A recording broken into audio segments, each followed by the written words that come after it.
გამარჯობა მეგობრებო. PSG ლიონთან დამარცხდა, მაგრამ ამ მატჩმა კიდევ ერთხელ აჩვენა თუ რამდენად მნიშვნელოვანია კვარაცხელია ამ გუნდისთვის. ამავე დროს კვარაცხელიას ძლიერი ფორმა ოქროს ბურთის რეიტინგზეც პირდაპირ აისახა. ხოლო თუ ასეთი საფეხბურთო ვიდეოები მოგწონთ, მაშინ გამოიწერე არხი, რადგან ამ თვეში ჩვენი მიზანია რომ ავიდეთ 99,000 გამომწერზე. გვაკლია 700. ასევე ვცადოთ რომ ავიდეთ ტრადიციულ 200 მოწონებაზე, რადგან თქვენი მხარდაჭერა მე დიდ მოტივაციას მაძლევს. ახლა კი დავიწყოთ. საფრანგეთის ლიგა 1-ის 30-ე ტურში კვარაცხელიას პარი სენ-ჟერმენი საკუთარ მოედანზე ლიონთან 1-2 დამარცხდა. ქართველი შემტევი სასტარტო შემადგენლობაში არ ყოფილა და მოედანზე 59 წუთზე გამოჩნდა. მაშინ როცა ანგარიში უკვე 0-2 იყო. როგორც მედიაში დაიწერა, ლუის ენრიკემ ხუჩას დასვენება არჩია, რადგან გუნდს ძალიან დატვირთული კალენდარი აქვს და სეზონის ყველაზე მნიშვნელოვანი მატჩები სულ უფრო ახლოვდება. თუმცა მოედანზე შესვლის შემდეგ კვარაცხელია ერთ-ერთი ყველაზე აქტიური ფეხბურთელი იყო. მან თამაში მალევე შეიტანა ენერგია, რამდენჯერმე შექმნა რეალური საფრთხე და საბოლოოდ გოლის გატანაც შეძლო.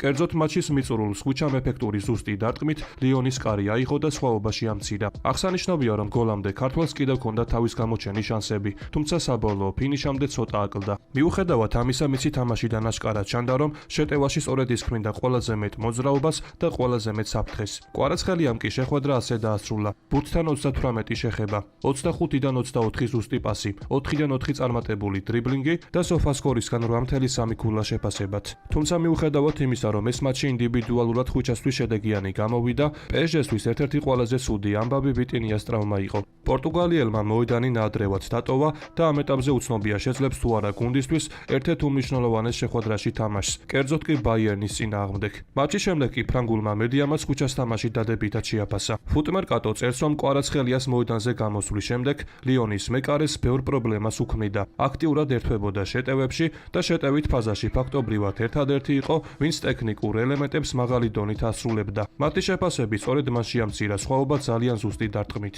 ლეპარიზიანის აღნიშნავს, რომ ხუჩა შემოსვლიდან მალევე დაიმუქრა მეტოქის კარს და კომპენსირებულ დროში თავისი საფირმო დარტყმით საბოლოოდ მაინც გაიტანა. მაქსი ფუტის შეფასებით კი კვარაცხელიამ თავდაპირველად პირველი დუელი მეკარისთან დათმო, მაგრამ შეხვედრის ბოლოს საჯარიმოს მისადგომებიდან შესრულებული ლამაზი დარტყმით პრესტიჟის გოლი გაიტანა. საბოლოოდ კი ეს მატჩი საინტერესო სურათს გვაძლევს. PSG დამარცხდა. გუნდისთვის ვიტინიას ტრავმა სერიოზული საფრთხე გახდა, მაგრამ კვარაცხელია მოედანზე შესვლის შემდეგ კიდევ ერთხელ აჩვენა, რომ რთულ საღამოებში შეუძლია თამაშის შესვლა და საკუთარი გუნდის შეტევაში ახალი სიცოცხლის შემოტანა. რაც შეეხება ხუჩას ოქროს ბურთის თემას, ქართველი უკვე ათეულს უახლოვდება. ჩემპიონთა ლიგის მეოთხედფინალური ეტაპის განმეორებითი მატჩების შემდეგ გოლმა ოქროს ბურთის რეიტინგი განაახლა და ამ სიაში კვარაცხელიამ წინსვლა მოახერხა. ქართველი ფეხბურთელი მე-13 ადგილიდან მე-11 პოზიციაზე გადავიდა, რაც პირდაპირ უკავშირდება მის ძლიერ თამაშს და განსაკუთრებით შედეგიან პლეი-ოფს. ამ ეტაპზე კვარა უკვე უსწრებს ისეთ ფეხბურთელებს, როგორებიც არიან ლიონელ მესი, ვინისიუს ჟუნიორი, ბრუნო ფერნანდეში, პედრი, კრისტიანო რონალდუ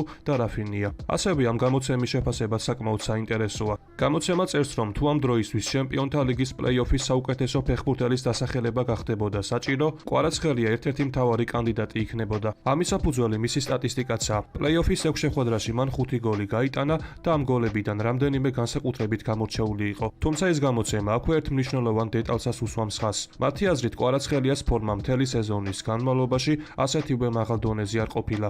ამას ემატება საქართველოს ნაკრების მსოფლიო ჩემპიონატზე ვერ გასვლა, რაც საბოლოო რეიტინგში მის ჭერს შესაძლოა ზემოთ ასვლის თვალსაზრისით ზღუდავდეს. მაგრამ მიუხედავად ამისა, გზავნილი მაინც პოზიტიურია. თუ კვარა ასეთივე დონის ფეხბურთს ყველაზე მნიშვნელოვან მატჩებში გააგრძელებს, მაშინ ფრანს ფუტბოლის საბოლოო ტოპ-10-შიც მისი მოხვედრა სავსებით რეალური გახდება. რაც შეეხება მთლიან რეიტინგს, გოლის სიას სათავეში ჰარი კეინი უდგას. მას მოსდევენ მაიკლ ოლისე, კილიან მბაპე და პირველ ხუთეულში ასევე მოხვდნენ ლამინ იამალი და ლუის დიასი. საბოლოო სურათი კი ასეთია. კვარაცხელია უკვე ძალიან ახლოს ოქროს ბურთის ტოპ-10-თან და თუ სეზონის გადამწყვეტ მონაკვეთში კიდე რამდენიმე დიდი მატჩი ჩაატარა, მისი პოზიცია შეიძლება კიდე უფრო მაღლა წავიდეს. ბოლოს კი დავძენ იმასაც, რომ PSG მომდევნო შეხვედრას 22 აპრილს ნანტის წინააღმდეგ გამართავს. ხოლო ვინც ამ შეხვედრის ანგარიშს გამოიცნობს, მისი კომენტარი მომდევნო ვიდეოში გამოჩნდება. მოგეხსენებათ, მამარდაშვილმა გუშინ ევერტონის წინააღმდეგ გამართულ შეხვედრაში საკმაოდ მძიმე დაზიანება მიიღო. ქართველმა მეკარე მეტოქესთან შეჯახების შემდეგ მუხლი დაიზიანა, რის გამოც მოედანი საკაცით დატოვა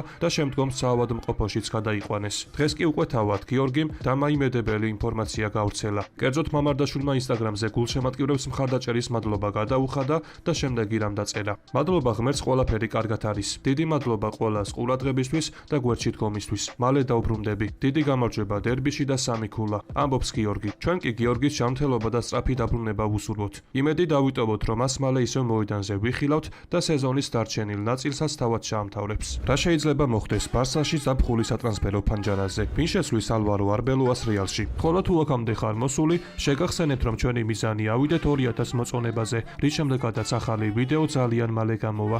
რაფაელ ლეაუს მომავალი მილანში სულ უფრო ბუნდოვანი ხდება. იტალიური და ესპანური მედიის მიხედვით, პორტუგალიელი გარემარბი სერიოზულად ფიქრობს კლუბის დატოვებაზე და მისთვის ყველაზე სასურველი ვარიანტი კვლავ ბარსელონაში გადასვლა. ამ ფონზე ერთ-ერთ მთავარ მიზეზად სახელდება მისი ურთიერთობა მთავარი მწვრთნელის მასიმილიანო ალეგრისთან. ბოლო პერიოდში ლეაუმ ძირითადში ადგილი დაკარგა, რაც კიდევ უფრო მიანიშნებს, რომ სიტუაცია იძაბება და მისი წასვლის შანსიც იზრდება. თავის მხრივ მილანიც უფრო გახსნილი ჩანს შესაძლო ტრანსფერის მიმართ. თუ ადრე კლუბი ფეხბურთელის სანაცვლოდ დაახლოებით 80 მილიონ ევროს ითხოვდა, ახლა საუბარია იმაზე, რომ შეთავაზებების განხილვას უკვე 50 მილიონიდანაც დაიწყებენ. ეს ნიშნავს, რომ როსონერი ხარჯების შემცირებას და შესაძლო გაყიდვას უფრო რეალისტურად უყურებს. მიუხედავად ამისა, ბარსაში გადასვლა მარტივი საქმე არ იქნება. კატალონიურ კლუბს ფინანსური შეზღუდვები ისევ აქვს და თან სხვა სატრანსფერო მიმართულებებზეც მუშაობს, რაც ლეაუს თემას ართულებს. ამ ეტაპზე კი უფრო რეალისტურად ალესანდრო ბასტონის ტრანსფერი მოიაზრება. ბარსელონა ბასტონის ტრანსფერზე მუშაობას აქტიურად აგრძელებს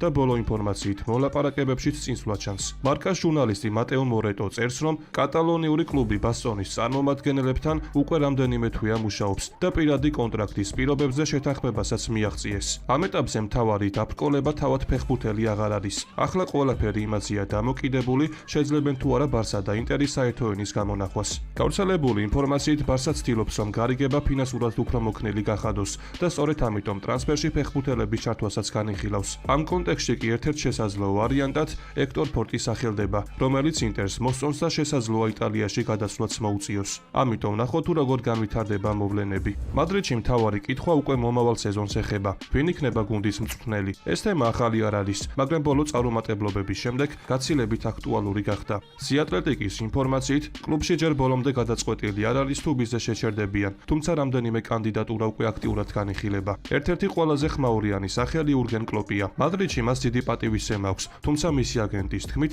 რეალთან კონტაქტით ჯერჯერობით არ ყოფილა. კიდევ ერთი ვარიანტი ზინედინ ზიდანია, ფიგურა, რომელსაც ფლორენტინო პერესი ყოველთვის განსაკუთრებულად აფასებდა. თუმცა ზიდანთან დაახლოებული წყაროები ამბობენ, რომ მისი მთავარი მიზანი 2026 წლის მსოფლიო ჩემპიონატის შემდეგ საფრანგეთის ნაკრებში გადასვლა, სადაც მან შესაძლოა, რომ დიდიე დეშამი შეცვალოს. ასევე თავად დიდიე დეშამიც განიხილება. 57 წლის სპეციალისტი საფრანგეთის ნაკრებს 2012 წლიდან ხელმძღვანელობს და მისი კონტრაქტი ივლისში სრულდება. ამიტომ მისი სახელი რეალის გარშემო ბუნებრივად ჩნდება. და ბოლოს, მაურისიო პოჩეტინო, ფიგურა, რომელსაც ამ ჩამონათვალში ერთ-ერთ ყველაზე ძლიერ კანდიდატად ასახელებენ. ანუ სურათი ასეთია: მადრიდის რეალი მძიმე ჩავარდნის შემდეგ გადამწყვეტ ზაფხულს უახლოვდება. ფლორენტინო პერესი აშკარად უკმაყოფილოა და ახლა მთავარი საკითხი ისაა, თუ ვინ ჩაიბარებს გუნდს ახალ სეზონში. ამიტომ ახლა საინტერესოა რეალის ფანების აზრი. თქვენ ვისამდობდით მადრიდული კლუბის გაწვრთნას? დაწერეთ თქვენი აზრი კომენტარებში. ხევანდელ ვიდეოს კი ამით დავასრულებ. მოტივაციისთვის გითხოვნა, რომ ავიდეთ მინიმუმ 2000 მოწონებაზე. ასევე გამოიწერი არხი, რათა იყო მუდმივად საქმის კურსში. ყველას გისურვებთ ჯანმრთელობას და ბედნიერებას. მე კი მომავალი ვიდეოთი ძალიან მალე დაგიბრუნდებით.